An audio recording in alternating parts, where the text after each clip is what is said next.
உழவர் உலகம் வேட்டியில் உதயம். உதயம் வேட்டிகள் ஷர்ட்டுகள். சார், நிறைய மாணவர்களுக்கு நீங்க அவங்கள ஊக்கப்படுத்தும் விதமாக பல்வேறு விஷயங்களை நீங்க செஞ்சுட்டு இருக்கிறீங்க. இன்னைக்கு +2 மாணவர்களோட தேர்வு முடிவுகள் வெளியாக இருக்கு. முதல்ல மாணவர்கள் இந்த தேர்வு முடிவுகளை எப்படி எதிர்கொள்ளணும் அப்படின்னு நினைக்கிறீங்க சார்? தேர்வு முடிவுகளை எதிர்கொள்ளணுங்கிறதுக்கு உங்களுக்கு பதில் எப்படி சொல்றது தெரியல. இன்னைக்கு வர ரிசல்ட் அவங்களுக்கு ஏற்கனவே தெரியும். அவங்க என்ன மாதிரியான ஒரு எஃபர்ட்டை போட்டு எழுதியிருக்காங்கங்கிறது அவங்களுக்கு முடிவு ஏற்கனவே தெரியும். நான் எழுதின ஆன்சருக்கு இதுதான் வருங்கிறது அவங்களுக்கு முன்கூட்டியே தெரியும். அதனால் அவங்க புதுசெல்லாம் எதுவும் எதிர்பார்க்க முடியாது. இருந்தாலும் ஒரு ஃபியர் இருக்கும். ஏன்னா எக்ஸாமுக்கு சரியாக எழுதாதவனுக்கும் முடிவு அப்பவே தெரிஞ்சிருக்கும், நல்லா எழுதினவங்களுக்கும் முடிவு அப்பவே தெரிஞ்சிருக்கும். ஒருவேளை அந்த பேப்பரை திருத்துறவங்களுடைய மனநிலையை பொறுத்து இந்த மதிப்பெண்கள்லாம் மாறிடுமா அப்படின்லாம் கிடையாது. ஏன்னா எல்லா ஆசிரியர்களுக்கும் அந்த மதிப்பீடு செய்யும் போது கரெக்டான ஆன்சர் இருந்தால் கரெக்டான மதிப்பெண்களை போட போகிறாங்க. அதனால் இன்னைக்கு ஒரு இது இருக்கும், ஒரு பதட்டம் இருக்கும், ஆங்ஸைட்டி. அந்த எதிர்பார்த்தது கரெக்டாக உட்காருமா அப்படிங்கிற ஒரு அந்த எதிர்பார்ப்பு பசங்கிட்ட இருக்கும். கண்டிப்பாக நான் சென்டம் அடிப்பேன், எனக்கு 90 மார்க்ஸ் வரும், 80 மார்க்ஸ் வரவங்க கொஞ்சம் கூலாக இருப்பாங்க. எக்ஸாம் சரியாக எழுதாத மாணவர்களுக்கு ஒருவேளை ஏதாவது அதிர்ஷ்டவசமாக நான் பாஸ் ஆகிட மாட்டேனா அப்படிங்கிற ஒரு எதிர்பார்ப்பு இருக்கும். அவ்வளோதான் சொல்ல முடியும். ஆசிரியர்களுக்கும் எதிர்பார்ப்பு இருக்கும், பெற்றோர்களுக்கும் எதிர்பார்ப்பு இருக்கும். இந்த முடிவு வெறும் மாணவர்கள் படித்து எழுதின ஒரு முடிவு மட்டும் இல்லை.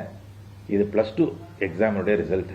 12 வருஷம் எல்கேஜி யூகேஜிலாம் விட்டுருங்க, 1ஆம் வகுப்புலேருந்து 12 வகுப்புகள் அந்த 1ஆம் கிளாஸ் டீச்சர்லேருந்து 12ஆம் கிளாஸ் டீச்சர் வரை கிட்டத்தட்ட 70 டீச்சர் ஒர்க் பண்ணியிருப்பாங்க ஒரு மாணவன் ஒரு மாணவி மேலே. அத்தனை டீச்சருடைய ஒட்டுமொத்த வெற்றி தான் இந்த +2 ரிசல்ட். அதுக்கு பெற்றோர்களுடைய சப்போர்ட்டு, டீச்சர்களுடைய எஃபர்ட்டு, மாணவருடைய எஃபர்ட், இந்த கல்வி குடும்ப முக்கோணத்தினுடைய ரிசல்ட் தான் இப்போ வரப்போகுது. 12 வருஷத்துக்கு ஒரு முறை பூக்கிற குறிஞ்சி மலர் மாதிரி இந்த +2 ரிசல்ட். அதனால எல்லாம் ஆர்வமாக இருப்பாங்க, ஃபியர் இருக்கும், எல்லாம் எல்லாமே கலந்து தான் இருக்கும். இப்போ இந்த தருணத்தில் இன்னும் கொஞ்ச நேரத்தில் அதெல்லாம் சரியாயிடும். சார், குறிப்பா இன்னைக்கு +2 ரிசல்ட், ஆனா மாணவர்களோட பெற்றோர்கள் தான் ரொம்ப பதட்டத்துல இருப்பாங்க. நம்ம பையனோ நம்ம பொண்ணோ என்ன மார்க் வாங்க போறாங்க அப்படின்னு சொல்லி ரொம்ப பதட்டத்தோட இருப்பாங்க. அந்த பெற்றோர்களுக்கு நீங்க என்ன சொல்றீங்க சார்? ஏன்னா மாணவர்கள் கொஞ்சம் சோர்வுற்று உட்கார்ந்தாலும் கூட பெற்றோர்கள் தான் ஊக்கப்படுத்தணும். நான் பெற்றோர்களே ஓவர் ப்ரெஷரை போடக்கூடிய நிலையில தான் இப்பயும் இருக்கிறாங்க. அவங்களுக்கு நீங்க என்ன சொல்றீங்க சார்? இல்லை, இன்னைக்கு ரிசல்ட் டைம்ல அவங்க ப்ரெஷர் போட மாட்டாங்கம்மா, குழந்தைங்களை திட்ட மாட்டாங்க. முடிவு நிறைய மார்க் எடுத்துட்டாக்கா பாராட்டுவாங்க, ஸ்வீட் கொடுப்பாங்க, அதெல்லாம் நடக்கும். கொஞ்சம் கம்மியாயிடுச்சுனாக்கா ஏன்னு கேட்பாங்க, கொஸ்டின் கேட்பாங்க. ஏன்னா குழந்தை உடஞ்சிருவான்னு தெரியும்ல அவங்களுக்கு. அதனால இந்த டைம்ல அவங்க பண்ண மாட்டாங்க. ஏன்னா நிறைய இதுக்கு முன்னாடி நடந்த உதாரணங்கள்லாம் அவங்க பார்த்துருப்பாங்க. சைக்காலஜிக்கலாக குழந்தைங்க டிஸ்டர்ப் ஆகிடக்கூடாது, அதனால தெளிவாக இருப்பாங்க. இதே சைக்காலஜி தெரிஞ்ச பேரண்ட்ஸ்னு வச்சுங்க, ஒருவேளை சைக்காலஜிஸ்டாக இருந்தாங்க பேரண்ட்ஸ் அப்படின்னா அவங்களும் ரொம்ப தெளிவாகவே இருப்பாங்க, டிஸ்டர்ப் பண்ண மாட்டாங்க மைண்டை. அதனால பெற்றோர்கள் இந்த விஷயத்தில் என்கரேஜ் தான் பண்ணுவாங்க. போட்டு அவங்கள ஊன் பண்ணுறதோ இல்லை டாஸ்கிங்காக திட்டுறதோ கொள்றதோங்கிறதுலாம் ரொம்ப ரேராக நடக்கும். இக்னரண்ட் பேரண்டாக இருந்தாங்கன்னா அதை பண்ணுறதுக்கு வாய்ப்பு இருக்குது. தெளிவான பெற்றோர்கள் அதை செய்ய மாட்டாங்க, என்கரேஜ் தான் பண்ணுவாங்க. ஏன்னா அடுத்த மாதமே எக்ஸாம் எழுதிடலாமே, இதுவே முடிவு இல்லைல்ல, வாட் நெக்ஸ்ட்னு ஒன்று இருக்குல்லம்மா. இதெல்லாம் அடுத்து ஒரு வாய்ப்பு இருக்குல்ல கல்விக்கு, வாழ்க்கைக்கு தானே படிக்கிறான், வெறும் +2க்காக படிக்கல, ஒட்டுமொத்த வாழ்க்கைக்கான ஒரு ஸ்டெப் இது. அடுத்து காலேஜுக்கு போகணும். +2னுடைய அறுவடை என்ன? அடுத்து ப்ரொஃபஸரை போய் மீட் பண்ணணும். டீச்சர் டு ப்ரொஃபஸர் அப்படிங்கிற டிராவல் தானே +2 இல்லையா?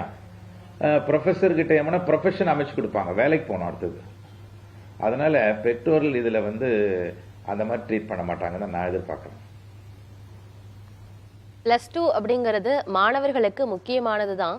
ஆனா இதை தாண்டி இன்னும் எத்தனையோ விஷயங்கள் இருக்கு அப்படின்னு நீங்க ரொம்ப விளக்கமாவே சொல்லியிருந்தீங்க சார். இந்த நேரத்துல சில மாணவர்கள் பதட்டத்தோட இருப்பாங்க, சில மாணவர்கள் ரொம்ப ஆர்வமா இருப்பாங்க அப்படின்னு நீங்க சொல்லியிருந்தீங்க. இந்த நேரத்துல மாணவர்கள் என்ன செய்யணும்? மாணவர்கள் சினிமா ப்ரொமோட் ஆகி நல்ல மார்க் எடுத்த மாணவர்கள் அடுத்து அவன் என்ன டிசைட் பண்ணுங்கிற, அடுத்து என்ன கோர்ஸ்க்கு போகலாம் அப்படிங்கிறத அவன் டிசைட் பண்ணணும். ஏற்கனவே பசங்க +2 +1லயே வந்து நான் +2 முடிச்சுட்டு அடுத்து என்ன எடுக்க போறோம், என்னவா ஆக போறோங்கிறத முடிவு பண்ணிருக்கலாம். சில பேர் டெசிஷன் மேக்கிங் இல்லாம பேரண்ட்டை டிபெண்ட் பண்ணியிருப்பாங்க, ஃப்ரெண்ட்ஸை டிபெண்ட் பண்ணியிருப்பாங்க. இதெல்லாம் ஒண்ணு. இப்போ இந்த இதுலயே தேர்ச்சி அடையிற மாணவர்கள், தேர்ச்சி வந்து தவற விடுற மாணவர்கள் இருப்பாங்க. அந்த தேர்வு வந்து மிஸ் ஆகும். எல்லாருமே 100க்கு 100% தேர்ச்சி அடைஞ்சிடவாங்கன்னு சொல்லிட முடியாது. அப்படி இருக்கும்போது இந்த +2ல பாஸ் பண்ண மாணவர்கள் ஒருவேளை தேர்ச்சி வந்து மிஸ் ஆயிடுச்சுனாக்கா அவங்கள உடனே தோல் மேல கை போட்டு அடுத்து பாஸ் பண்றதுக்குரிய ரூட்டை போட்டு கொடுக்கணும். அதான் கிளாஸ்மேட், வகுப்பு தோழன். எல்லாம் பாஸ் பண்ண ஒட்டு மொத்த பேரும் அந்த கிளாஸ்ல ஒரு 2 பேர் மிஸ் ஆயிருந்தா கூட சுத்திக்கிட்டு உடனே வீட்டுக்கு போய் அந்த பேரண்ட்ஸை போய் பார்த்து டீச்சர்ஸ் கிட்ட கூட்டிட்டு போய் நெக்ஸ்ட் மந்த்ல அவனை கிளியர் பண்ணி விடணும். அதான் கிளாஸ்மேட். அதுக்கு பேர் தான் FRIND, ஃப்ரெண்ட்ஷிப், ஃப்ரெண்டு. அந்த ஃபெடரேஷன் இருக்கணும். ஃப்ரெண்டுனா FRIENDல ஃபெடரேஷன் இருக்கு, recreation, integration, elimination, neutralisation and determination, இதெல்லாம் சேர்ந்தா ஃப்ரெண்ட்ஷிப்.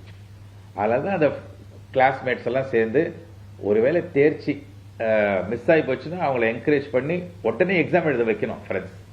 அந்த மாதிரி கொண்டு போகலாம். இவ்வளவுதான் சொல்ல முடியும். மாணவர்களே வந்து தங்களோட ஃப்ரெண்டோட கம்பாரிசன் வச்சுப்பாங்க. நான் இவ்வளவு மார்க் வாங்கியிருக்கேன், நீ இவ்வளவு மார்க் தான் வாங்கியிருக்க அப்படின்ற ஒரு கம்பாரிசனே இருக்கும் அப்படின்னு நீங்க சொல்லியிருந்தீங்க. நான் அதுல இருந்து இப்படி வெளியில வரணும்னு நீங்க சொல்லியிருந்தீங்க சார்.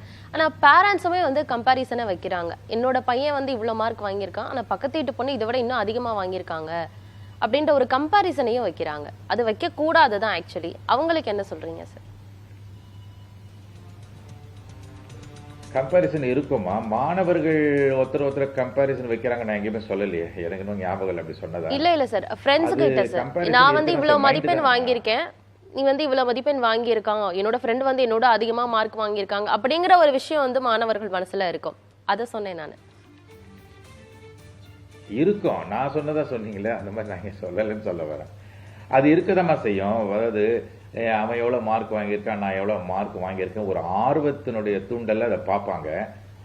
மாணவர்களே கம்பேர் பண்ணிப்பாங்க. சிம்பிள் ஒரே விஷயம் நம்ம புரிஞ்சுக்கணுமா, பேரண்ட்ஸா இருந்தாலும் சரி, ஸ்டூடெண்டா இருந்தாலும் சரி, முதல்ல மார்க் அப்படின்னாக்கா, மார்க்னா தமிழ்ல டைரக்ட் மீனிங் வந்து தமிழ் படுத்தும் போது மதிப்பெண்கள் வரும். இன்னொரு டைரக்ட் மீனிங் என்னன்னா அடையாளம். மார்க்னா MARKனா அடையாளம். இங்க மச்சம் இருக்கு, இங்க மச்சம் இருக்குன்னு புற அடையாளம் சொல்றல, அந்த மாதிரி தான் இதுவும் அடையாளம். இது யாருடைய அடையாளம்னா டீச்சருடைய அடையாளம். அந்த +2 டீச்சர்ஸ், சப்ஜெக்ட் டீச்சர்ஸ், முதுகலை ஆசிரியர்கள், அந்த PG டீச்சர்ஸ், தமிழ் டீச்சர்ல இருந்து மற்ற எல்லா சப்ஜெக்ட் டீச்சர்ஸும் அந்த மாணவனுக்குள்ள போய் எப்படி உட்கார்றாங்க, அவங்களுடைய வாரையிலிருந்து வர்ற அந்த வார்த்தைகள், அந்த நாலேஜ் ஒலி அலைகளா போய் காதுக்குள்ள போய் அவனுடைய பிரெயின்ல போய் அந்த ஹிப்போ கேம்பஸ்ங்கிற அந்த சின்ன மிளகு மாதிரி, மிளகோட சின்னதா இருக்கிறதா ரியல் கிளாஸ் ரூம். இந்த 300 square feet class room real class room கிடையாது. உள்ள ஒரு கிளாஸ் ரூம் இருக்கு, ஹைப்போதலாமஸ் கீழே. அதான் நினைவு பெட்டகம். அங்க போய் உட்கார்றது தான். அங்க டிஸ்டர்ப் ஆகாம உள்ள போய் உட்கார. யாரு உட்காரவாங்கன்னா டீச்சர்ஸுடைய நாலேஜ் தான் போகும், வாத்தியாரோட நாலேஜ் தான் போகும். அப்போ கிளாஸ் ரூம்ல இவங்க எந்த அளவுக்கு கனெக்ட் ஆனாங்க. Tutor plus connection is equal to tuition சொல்றோம். ஸ்கூலே டியூஷன் சென்டர் தானே. நீங்க பில்லுல பாத்தீங்கன்னா பிரைவேட் ஸ்கூல்ல பில்லு கொடுப்பாங்க, டியூஷன் ஃபீஸ் தான் போட்டிருக்கோம். கவர்மெண்ட்ல கவர்மெண்ட் கட்டுது ஃபீஸ், அவ்வளவுதான். கவர்மெண்டே பெற்றோரா மாறுது. அப்படி பார்க்கும்போது டீச்சர்ஸ் தான் மாணவனுக்கு உள்ள போய் உட்கார்ந்து மாணவன் மூலமா எக்ஸாம் எழுதுறாங்க. அப்படி பார்த்தா இது டீச்சருடைய மார்க் தான், டீச்சருடைய அடையாளம் தான் இது. அதனாலதான் ஆசிரியர்கள் மேல இருக்கிற மதிப்பான எண்ணங்கள் தான் மதிப்பெண்களா வருது. டீச்சரோட யாரெல்லாம் கனெக்ட் ஆகாம டிஸ்டன்ஸ் மெயின்டைன் பண்ணாங்களோ அவங்களுக்கு மார்க் கம்மியா இருக்கும். யாரெல்லாம் க்ளோஸா இருந்தாங்களோ அவங்களுக்குலாம் மார்க் அதிகமா இருக்கும். அப்படிதான் ரேஷியோ பார்க்க முடியும். அதே மாதிரி நல்லா படிக்கிற பசங்க இருப்பாங்க, ஓரளவுக்கு பிரில்லியன்ஸா, அவங்களோட நெருக்கமா இருக்கிறவங்களே கிட்டத்தட்ட டீச்சரை நெருங்கிற மாதிரி. இது உள்ள இருக்கிற டீச்சருடைய வெளிப்பாட்டு தானே, ரிஃப்ளெக்ஷன் ஆஃப் டீச்சர்ஸ் தானே, இல்லையா? அப்படி பார்க்கும்போது இதுல வந்து வருத்தப்படுறதுக்கு ஒண்ணும் இல்லை. கம்பேர் பண்ணீங்கன்னா நீ டீச்சரோட எந்த அளவுக்கு நெருக்கமா இருந்திருக்கிற, இவன் டீச்சரோட எந்த அளவுக்கு நெருக்கமா இருந்திருக்கிறான், அப்படிதான் கம்பாரிசன், ஒரிஜினல் கம்பாரிசன். மற்றபடி கம்பேர் பண்ணி நம்ம வந்து ஹார்மனியா இருக்கணும், அடுத்த எஃபர்ட்டை போட்டு போயிட்டே இருக்கணும். கம்பேர் பண்ணி வருத்தப்பட்டு கூடாது.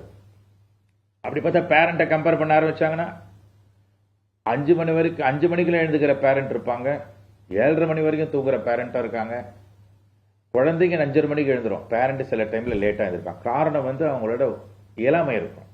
நைட் லேட்டாக தூங்கியிருப்பாங்க, நாளைக்கு சமையல் பண்ணுறதுக்கு எதாவது ப்ரிப்பேர் பண்ணியிருப்பாங்க. அது நம்ம குறை சொல்ல முடியாது.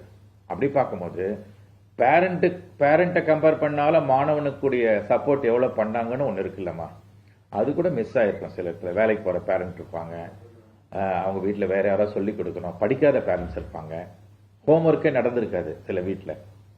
அதே மாதிரி பார்த்தீங்கன்னா +1 பசங்க பெரிய எஃபர்ட் போட்டிருப்பாங்க. +1 கம்ப்ளீட் பண்ண தான் +2 ஈஸியாக இருக்கும். பாகுபலி 1 பார்த்தா தானே பாகுபலி 2 புரியும். இல்லைன்னா கட்டப்பா யாருன்னா என் சித்தப்பான்னு எழுதிடுவான்.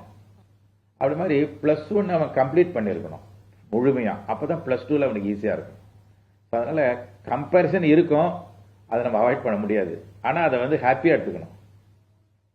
கம்பாரிசன் இருக்கும், ஆனா அதை ஹாப்பியா எடுத்துக்கணும் அப்படின்னு சொல்லியிருக்கீங்க சார். நம்ம தொடர்ந்து பேசலாம். ஆடவர் உலகம் வேட்டியில் உதயம். உதயம் வேட்டிகள் ஷர்ட்டுகள்.